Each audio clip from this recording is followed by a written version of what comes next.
Alikho elishona ngenazo ezalo yamkela ke nazi ezihamba phambili. Ofakazi bageqa amagula kulo we-ANC. Zizovalwa izikole ezinabafundi abancane.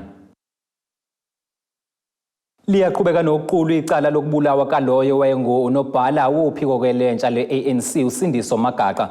Leli icala liqulwa enkantolo ephakeme eMgungundlovu, kanti ke ofakazi abasaphenywe ngembuzo bageqa amagula ngesigameko sokubulawa kaMagaqa njengoba kukhona ke naba behamba naye emotweni. Omunye ke ofakazi ongumngani kaMagaqa nophinda biyiphoyisa lombutho utshela inkantolo ukuthi wambona umshayeli wemoto ehamba basolwa futhi ke ngamkhomba kulaba bana baboshiwe kuleli icala. Liqhubekile icala lokudutshulwa kwalowo owengunobhala we-ANC kuphiko lwentsha uSindiso Magaqa owadutshulwa ngentulwane yezinhlamvu esemotweni yakhe endaweni yokuwasha izimoto eMzimkhulu ngoNtulikazi ku-2017. uMagaqa wangeniswa esibhedlela kamuva nje kokudutshulwa kwathi ngoMandulo kwamenela. Emotweni kwakukhona ayehamba nabo bathola amachaphazelo kepha basinda. Inkantolo ephakeme eMgungundlovu isilalele ubufakazi obuhlukene kusukela kuqaliwe nokuqulwa kwecala okubalwa okwalowo oyimeya njengamanje kumasipala uMzimkhulu uJabulile Msiya owayesemotweni ngesikhathi uMagaqa edutshulwa. uMsiya wathi uMagaqa wadutshulwa ngemumva kokuthi beqalise uphenyo kumasipala ngehholo lomphakathi elingazange liqedwe ukwakhiwa kepha imali yalo yayisingasekho. Inkantolo iphinde yezwa kofakazi abahlukene okubalwa umngani wakhe uMagaqa owathi wayibona imoto enombala obovu ehamba basolwa ngaphambili kokuthi adutshulwe uSindiso. Namhlanje inkantolo izwe ubufakazi benkampani okwakusebenza kuyo umsola wokuqala kuleli cala uSibonelo Myeza. Kanti lokhu inkantolo ikwenze ngoba ifuna ukuqoqa nje ubufakazi bomakhalekhukhwini owawusetshenziswa umsolwa ngaleso sikhathi. Do you know accused number 1 in this matter, Sibonelo Myeza? Yes, I do. How do you know? He was in our employment from September, October 2013 as an operations manager. Do you know Lindokuhle Nkosi? Yes, I do. How do you know him? He was also in our employment as maritime operations. Eqhubeka ofakazi kepha kathandanga ukudalulwa igama lakhe. Utshela inkantolo ukuthi umakhalekhukhwini owawusetshenziswa uMyeza bathola umbiko ukuthi ungene emanzini ngoNtulikazi ku-2017 okuyisikhathi okwadutshulwa ngaso uMagaqa. Do you perhaps know what happened to these phones? The cell phone for Mr. Myeza was dropped in the water while performing work duties on the 5th of October 2017. Leli cala kulindeleke ukuba liqhubeke nokuqulwa kusasa. Zizulelwa ngamanqe izikole zamabanga aphansi kanye naphezulu ngaphansi kwesifundazwe KwaZulu Natal nezinabafundi abangaphansi kwekhulu elilodwa njengoba kumnyango wezemfundo esifundazweni usezinhlelweni ke zokuzivala. Okhulumela ke lo mnyango esifundazweni uMuzi Mahlambi uthi lokhu ke bazokwenza izigaba ezintathu kanti ke zingaphezulu kwama200 okulindeleke ukuthi zivalwe ke maduzane njengoba ke bephezulu kwezingxoxo nezinhlaka ezifanele. Zibalela enkulungwaneni izikole okulindeleke ukuba zivalwe uma kuphela lo nyaka wezimali njengoba zehlelwa isibalo sabafundi. Lolu hlelo kulindeleke ukuba lwenziwe izigaba ezintathu kanti zibalelwa ngaphezulu kwama200 okulindeleke zivalwe esigabeni sokuqala okuzoqalisa ngonyaka ozayo. So labantwana labo abazitholi i-curriculum package ephelele.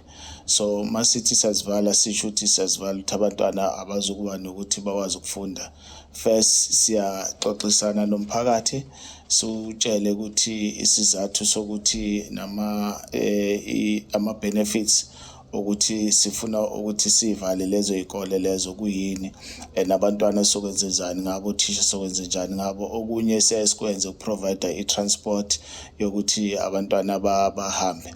Ngokuthola kweziko lezindaba, zingamashumi ezamabanga aphezulu ezizovalwa kanye nezamabanga aphansi ezingu-185 ngesigaba sokuqala, zibeke ngu-303 ezamabanga aphansi kanye nezingu-76 zaphezulu ezizovalwa esigabeni sesibili, ebeseke kwesokugcina zibe u-333 ezamabanga aphansi kanye nengamashumi zamabanga aphezulu.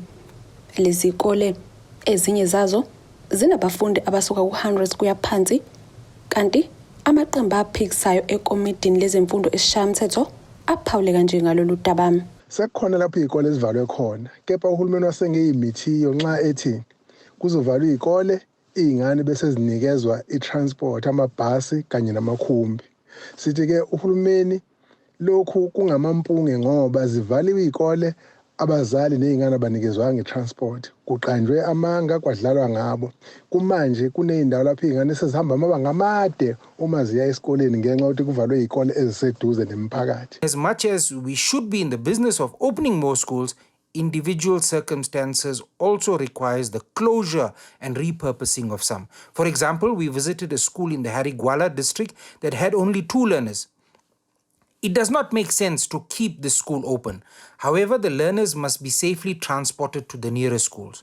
Schools that are closed become derelict and vandalized. They become denizens for drug lords and users of illicit substances where crooks also hang out. Yize kunovalo ke ngokuthi ukuvalwa kwalezi zikole kungaholela ekwandeni kwezakhiwo eziphenduka imume yezigebengu.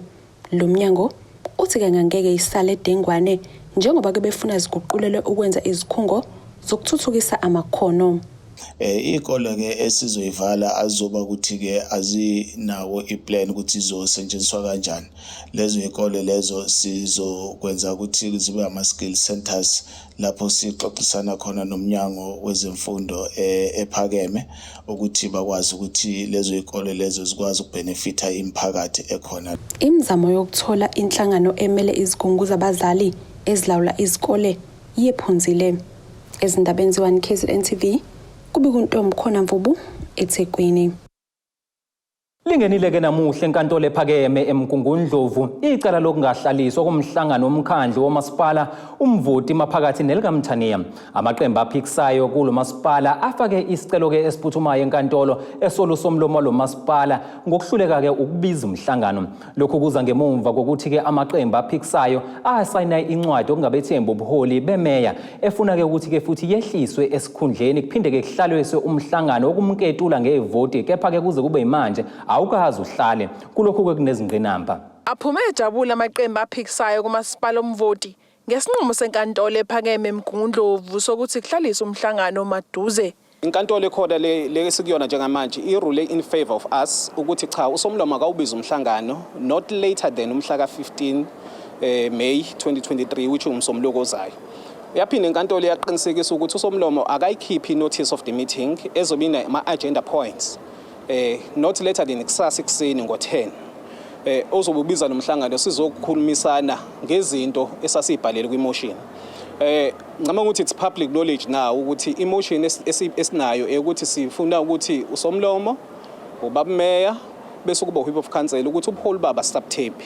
Ilokho nje mama isikutholile namhlanje ukuthi inkantolo irule in our favor ukuthi cha i-order sesebawesinikeza yona before ngomhla 13 ay reinforceke bese bebiza ke umhlangano within 48 hours kusukela manje. Shuthi kusasa ekuseni kuzoba lo 48 hours of which ulapsa on Friday asikwazi ukuhlala ngempalasono basisebenza but kodwa kumsomluko ke siyahlangana ngo10 ekuseni. Ephawula uZondi ngombiko oqubuke enkantolo ngabameli bomasipala umvoti ukuthi kunekhansela leABC elingazange lisayine incwadi yezikhalazo kepha kwagogotelwa isignature layo. Uthe uyakweshama lokho. Ngiyakushwama lokho engikuthole enkantolo namhlanje. Engikwaziyo mina ukuthi emkhandlwini in any local municipality khona isibantu esibabiza ngama ward councillors, kube khona abantu esibabiza ngama PR councillors of which abizwa ngama public representative councillors. Bonke labantu bakha uhlaka esilibiza as i-council. In this event uMajozi okhulunywa ngaye ungaphansi kwenhlangano engikuyona enguwhip wayo. Imini umqondisi wonke amakhansela eABC lokho kula besikushwama ngoba ngiyazi ukuthi emhlanganweni sasiwubizile uBajozi was one of the councillors naya endorsa isignature yakhe sivumelana sisoko ukuthi cha indlela esoyithatha ile eyaphambili esikuficela namhlanje ke cha kube kusithathe nathi ngisishaqekile kodwa ke asazi noma kuliqiniso yini ngoba phela izinto ziyenzeka okubuke kuhle ukuthi one nje bakuthiwa it's a fraudulent signature akekho umuntu oyi-expect ofikile enkantolo wazi ukuthi cha ngempela that signature is not authentic okanye akuyona ngempela signature yakhe mina engikwaziyo was there in front of him when he was signing together with other councillors e-APC wayisayina i-motion okanye i-petition and sisoke ndawonye lokho esikuthole namhlanje cha sazokuthi thina si-APC sizokulandelela si-check ukuthi kuliqiniso yini but esikwaziyo ukuthi cha from where we are standing now akulona iqiniso Uthe abanalo uvalo ngokuphazamiseka komhlangano ifear sinayo because I think kube i-learning curve okanye kube isifundo kubaphathi bethu esibabiza ngokhoktha ekuthenini uma bebize umhlangano kumele ukuthi ezokuphepha iqini esingakusho nje umsakazi ukuthi sicela ukuthi ezokuphepha ziqiniswe in terms of ukuthi menze sure ukuthi ayizodisturbeka i-meeting ezohlala kumsombuluko njengoba yenzekile kule oyibalula yasemnambithe kanti icala kulindeleke ukuba liqhubeke ngenyanga ezayo lapho kulindeleke ukuba khona kubhekwe udaba lokukhokhelana kwinhlangothi zombili ezindabeni ze1KZNTV nguAyanda Dube ngibika ngisemgungundlovu Umhlaziyi wezepolitiki eNyuvesi yaKwaZulu ongoyo uDokotela uZakhele Shamase uthi kuningi osekuzuzwe la kuleli njengoba ke sekuphele iminyaka engama-29 elakuleli lazuza inkululeko ekhuluma nethimba lezindaba le1KZNTV uShamase uveza uthi inkohlakalo kubukeka ke kuyiyona enomthelelo ekutheni ke abanye abantu bathola ingqalasizinda okuhlanganisa ke izinto ezifana namanzi izindlu imigaqo nokunye nje okuningi ukusho ke lokhu njengoba namuhla kuwusuku okwagcotshwa ngalo umongameli wokuqala wentando yeningi uDokotela uNelson Mandela. Mhla ziyishumi kuNhlaba ngonyaka 1994 usuku lwaba ingqophamlando ngenkathi lo waqokwa njengomengameli wokuqala omnyama futhi wentando yeningi uDokotela uNelson Mandela ethula inkulumo yakhe. Lokhu kulandela ukhetho lwentando yeningi olwasingathwa mhla zingama-27 April nalapho kwanqoba khona uDokotela uNelson Mandela weqembu le-ANC. Umhlaziyi wezepolitiki uDokotela uZakhele Shamase uthi kuningi la kuleli eselekuzuzile njengoba sekuhlangana eminyaka engama-29 yentando yeningi. Njoba kusuku lapho umongameli oqala ubaba uNelson Mandela athola khona inkulumo njengomongameli omusha wentando yeningi kuningi esingayigaja ngakho ukuthi sikuzuzile oqala nje inkululeko yezombusazwe abakubiza ukuthi phecelezi political freedom. Okwesibili abantu abaningi baba kwasuka emithetho eminingi ebandlululo esiyibona namhlanje sehlala emadolobheni sehlala kumasabhabha abanye bahlala komhlanga abanye bahlala endaweni ezazingacatshanga ukuthi zingahlala abantu abamnyama siyabona namhlanje abantu abamnyama bahamba ngeemoto ezinkulu eziphambili okwangacatshanga ukuthi umuntu omnyama ngayigibela imoto enjengaleyo ngokwenkululeko kuningi esikuzuzile esingayigaja ngakho engaba sinakho namanje nezingane zethu ifunda ezikoleni ezixuba ubuhlanga sesiyakwazi ukukhuluma nezinye inhlanga nani kodwa ke noma kuselidi bangafanele hanjwe lokho ukuthi kuphele nya kwinkulumo ayethula ngalolu suku uDokotela uNelson Mandela wakuveza ngokusobala ukuthi into ebalekile ukuthuthukisa kwabantu abamnyama abahlwempu bakwazi nokuthola ingqalasizinda. The time for the healing of the wounds has come. The moment to bridge the chasms that divide us has come. The time to build is upon us. We have at last achieved our political emancipation. We pledge ourselves to liberate all our people from the continuing bondage of poverty, deprivation, suffering, gender, and other discrimination. uDokotela uShamase usole inkohlakalo kanye nokusetshenziswa kwepolitiki njengezinye zezinto ezibambezela ukulethwa kwesidingo emphakathini njengoba eminye imindeni isaphila ngaphansi kwezimo ezibucayi.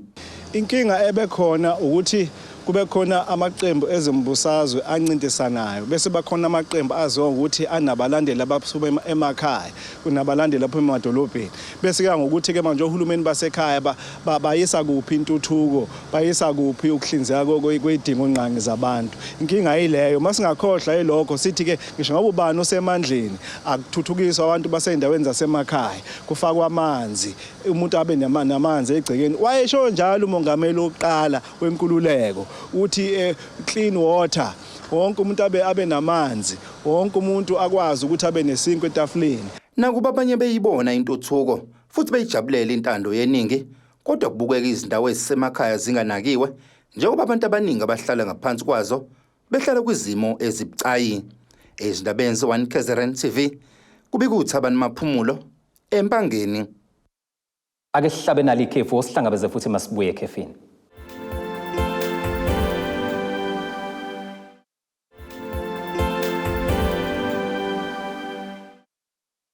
Ninda bezulu elitume esandlwana siphinde sinibingelele sinamukele mongabe usanda kubukela izindaba zethu nazi izihloko ezihamba phambili. Ofakazi Bageqa Amagula kolowe ANC. Ezizovalwa izikole ezinabafundi abancane. Abadobolwandle lwasesayidi ogwini oluseningizimu nesifundazwe KwaZulu-Natal bakhala ke ngephunga lendle abalibekezelela zonke izinsuku ukuze bekwazi ukuthola ke izinhlanzi bondla imindeni yabo.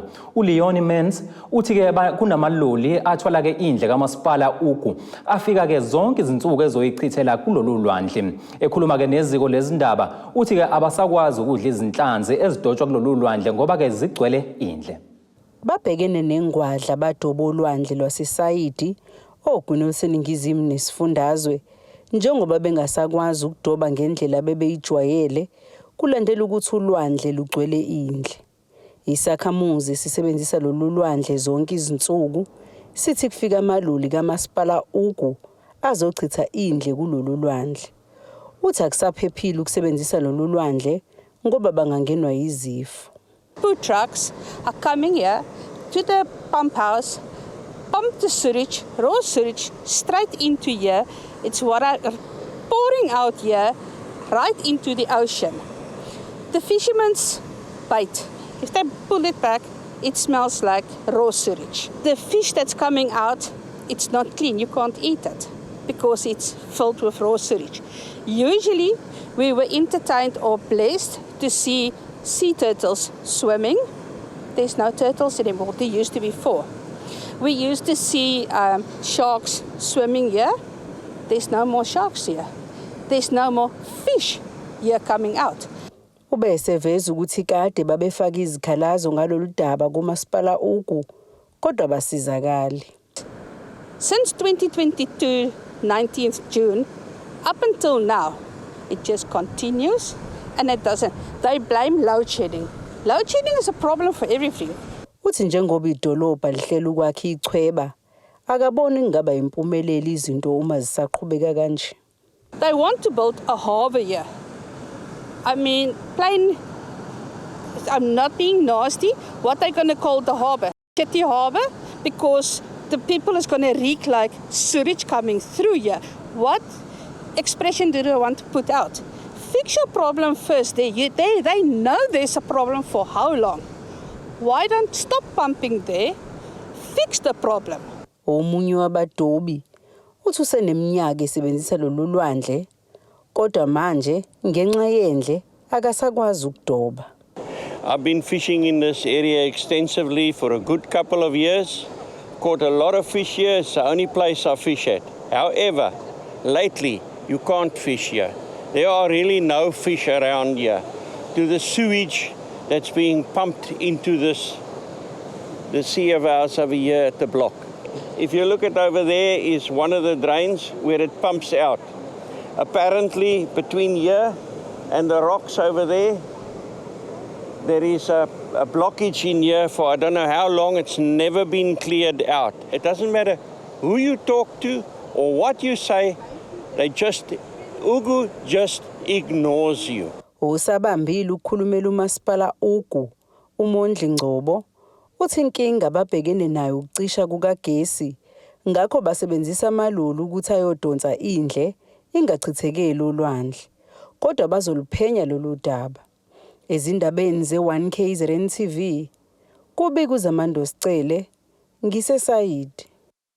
Sekuphoqele ukuthi sivalwe isikole samabanga aphansi i-Egerton Primary esemnambithi kulandela ukungabibikho kwamanzi kanye nogesi. Ungabibikho kagesi kulesi sikole kudalwe umlilo oqubuke kwesinye seziteshi zikagesi esemgaqweni Newcastle Road ngesonto ntambama. Uhlalo wesigungu esengamele lesikole E-Kzn.Ofakazi uthi abazali bazokwaziswa ngezinhlelo zokubuyela kwabafundi esikoleni uma isimo sibuyela kwesijwayelekile. Sekuphoqele kuba sivalwe isikole samabanga phansi eEgerton esisemnambithi kulandela ungabibikho kwamanzi kanye nogesi. Ungabibikho kagesi kulesi sikole kudalwe umlilo oqubuke kwesinye seziteshi zikagesi esisemgaqweni uNewcastle Road ngesonto ntambama. Umzali womntwana ofunda kulesi sikole unqobile Nkabinde uthi lokhu kuyabaphazamisa abantwana njengoba kunzima kwabanye ukuthi bethole umsebenzi. I-issue leyo ukuthi abantwana bangayisikoleni has been a problem because abanye bayathola umsebenzi abanye abawutholi, so isikhathi siyahamba and kufuneka ukuthi abantwana babhale at the end of the day. Uqhube ngokuthi kukhona abawutholayo umsebenzi ngomakhalekhukhwini njengoba besasemakhaya, kanti uyathemba ukuthi umnyango wezemfundo uhambisana nesigungo esengamele lesi sikole bazobuyisela abantwana esikoleni mhla zingu-11 kuNhlaba. We do get umsebenzi through ama phone, so bayabasendela ama homeworks and stuff, so we're hoping ukuthi bazo respond very quickly ukuthi babuyele esikoleni back by tomorrow. Kanti usihlalo wesigungu esengamele lesi sikole uJaco Oziston uthi ugesi ulungisiwe kulesi sikole kanti amathangi azogcwaliswa ukuze abantwana bebuyele esikoleni ngendlela efanele. Khona manjalo imeya uMasipala iAlfred Duma uZamasibisi uthi sezikhona izindawo ezutholayo ugesi kanye namanzi. Abasebenzi bethu basebenze ngokukhulu kuyikhandla, besebenza ubusuku nemini ukuqinisekisa ukuthi ama-transformer ethu abengasebenzi abe akhona lapha kule station esiqhumile bayawa-energizer ngoba ekuqhumeni kwale station kukhona i-transformer elimalile. Bakhonile-ke kwa-energizer ama-transformer ethu ebusuku bayizolo ziqalile indawo ezifana no-Van Riebeeck Park ukuthola ugesi, ko-Hospital Park baqalile ukuthola ugesi, okusilekelele kakhulu ngoba ukuhamba kogesi bekusidalele nenkinga yokuthi idolobha lingabi nawo amanzi, okuholele ekutheni kuze kugcine izikole esedolobheni seyivalwa. Kodwa ngingaqinisekisa ukuthi kumanje i-water treatment plant ekhona lapha edolobheni eduze kwasemasotsheni isiyasebenza, amanzi aseyabuyela esimweni, aseyafinyelela ezikoleni. Uqhube ngokuthi kulezi izikole ongafinyeleli kuzo ugesi basizane nosomabhizinisi bendawo ukuze behambise amanzi kulezi izikole njengoba ukuhamba kwagesi kuphazamise nokutholakala kwamanzi kule ndawo. Kulezi abengakafinyeleli kizo ngosizo lwaka-Alimdad Foundation nabanye osomabhizinisi namalungu omphakathi baselekelelile kakhulu siwumasipala sakwazi ukuhambisela abantu amanzi ubusuku bayizolo nje bephithiza imoto emphakathini. Savukana namhlanje kwayikho lokho ezikoleni la ngakafiki khona amanzi siwafakile emathangeni izikole zinawo amanzi. Kanti abomnyango wezemfundo abatholakalanga ukuba bephawule ngalolu daba. Ezindabeni ze1KZNTV kubika uThobeka Dladla ngisemnambithi. Inhlangano yothisha asebathatha umhlala phansi kwisifundi King Cetshwayo i-Association for Retired Personnel ibamseneke nezenkolo babambe umkhuleko okuhloswe ngawo kulwa nezimo ezithikameza inhlalakahle yabantu kuleli okube seqhulwini kule nkonzo ukukhulekelwa kokuphela kwesihlava sodlame lobulili oseluhlaleke lusematheni kuleli ngenxa yezigameko zalo. Uhlalo walenhlangano umzika Ifani Mkhwanazi uthi uyakholwa ukuthi ke ngokubambisana zingaphela izinkinga ezikhungethe lezwe. Inhlangano yothisha sebathatha umhlala phansi eKing Cetshwayo iphonse esivivaneni kwimizamo yokulwa nesihlava sodlame lobulili olukhungethele elizwe. Usihlalo walenhlangano umzika Ifani Mkhwanazi uthi bayikhahlela ngazo zombili impi ebukeka ibhekiswe kakhulu kwabesifazane kanye nezingane. Kuyenye ingxenye siyenza namhlanje ukuthi bathandazele ukuthi kunciphe ukuhlunyezwa kwabantu besifazane nezingane. Empeleni kuyinto embi esikhathela ngenyawo zombili ukuthi kube khona abantu abahlukunyezwayo. Ngakho siyafisa ukuthi bekhona ukuhlalisana okuhle emphakathini nasezweni lonke nje la South Africa. Ngakho ke siyanxusa ukuba kuphela impela nje ukuthi nya ukuhlukunyezwa kwabantu besifazane nezingane. Kanti ohlangothini lwezemfundo umkhwanazi uphinde wakhuza ukuvalwa kwezikole ezevile kwezingama250 wabe esencoma ukuthi makuthuthukiswe imfundo emakhaya ukuze izingane zingeke zithutheleke emadolobheni. Ukuvalwa kwezikole emakhaya ethu endaweni esemakhaya kuyinto engenhle. I-quality education ayibe khona nasemakhaya. Othisha baqeqeshwa ngendlela efanayo. Othisha basemakhaya bayifana nothisha basemadolobheni. Kodwa kufuneka kwenzeke ukuthi kulethwe insiza kufundisa emakhaya, kwakhiwe ama-lab kulezi zikole zethu, kwakhiwe ama-science lab nama-library khona la emakhaya ukuze iy'ngane zifunde konke lokho okukhona edolobheni okungekho la kuthina. Kanti omunye wabaholi bezenkolo obeyingxenye yalomkhuleko uCanon Mbatha uthi ke endulo abantu besifazane babethathwa njengegugu lezwe bevikelwa ekuhlukumezeni. Sikhulekele nesimoko okuyisona esisibi kakhulu, isimo esiphila kuso namhlanje thina esibadala ungazuthi sisezweni esingazalelwa ngakulo ngenxa yemikhuba eyenzakalayo. Kusha siyakuqala lokho kuthiwa udlame olubhekiswe kwabesifazane naseyinganeni emakhaya, ngoba thina sazi ukuthi abantu besifazane ibona ebebevikelwa kanye nezingane ibona ebebevikelwa baze bafelwe emakhaya, ngoba umuntu wesifazane ubaziswa ngokuthi uyinzala abantu.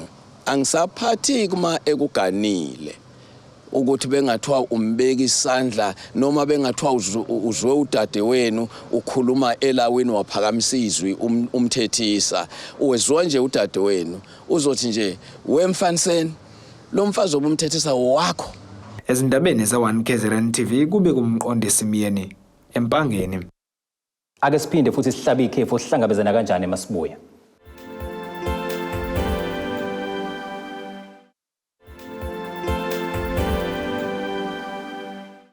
Sakubingelela sakwamukela ke monga busanda kusijoyina nazi izihloko zezindaba ezihamba phambili osukwini la namuhla. Ofakazi Bageqa Amagula kulo we-ANC. Zizovalwa izikole ezinabafundi abancane. Ake sikubhekele ingosi yezomnotho.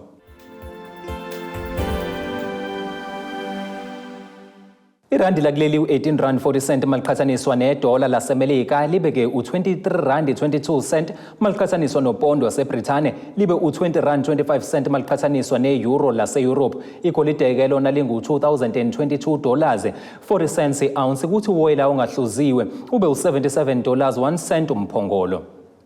Ake sikubhekele isibikezelo sezulu esingalindeleka.